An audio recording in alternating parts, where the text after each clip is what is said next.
What my record time's like? Yeah. I got about 10 minutes left. All right. I can wind it up in 10 minutes. How can I help a friend who is being abused?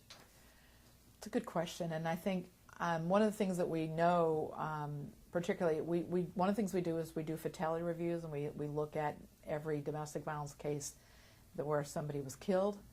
And one of the things that we find is that friends and family often knew what was going on. They suspected that domestic violence was occurring.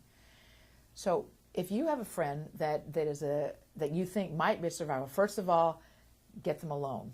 Don't talk to them with other people around, because they're unlikely to tell you the truth when there are other people listening in. And you certainly don't want to talk to them when the abuser might be hearing them. You can tell them that there is help. Tell them that you care about them. Tell them that you will listen. Tell them that you're worried about them. Tell them that you can get them information. We have a web page at CASA, www.casa-stpete.org. They can go onto our web page, get a lot of information from there. If they don't feel safe doing that at home, they can go to the library and use the computer there. We have lots of literature that if you're a helper, we could give you that literature, and you can go on our web page. You can also call our crisis line number. That's for the whole state of Florida. It's 1-800-500-1119, or locally here in St. Petersburg, it's 895-4912. You can call that crisis line number and say just what you asked me. What do? I have a friend. Tell me the circumstances, and we'll talk through some different strategies you might be able to use to get to your friend and tell her about CASA, to tell her about the fact that you care, tell her about the fact that you noticed. Help her think through what her safety plan is so you can help her make a safety plan. Think about transportation, think about where she's going to go, think about money, think about what kind of identification she might need, think about the children, think about the clothes that she might need. All those things would be involved in a safety plan. Make sure that she brings her medications with her, for instance.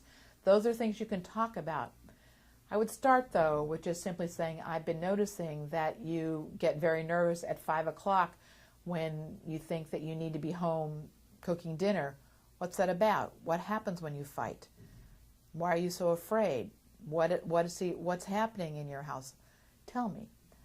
She may or may not, because you have to be a trusted friend.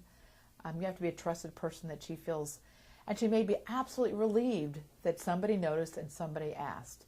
So you may just get a piece of literature from CASA and hand it to her and say, you might want to read this sometime when you're alone.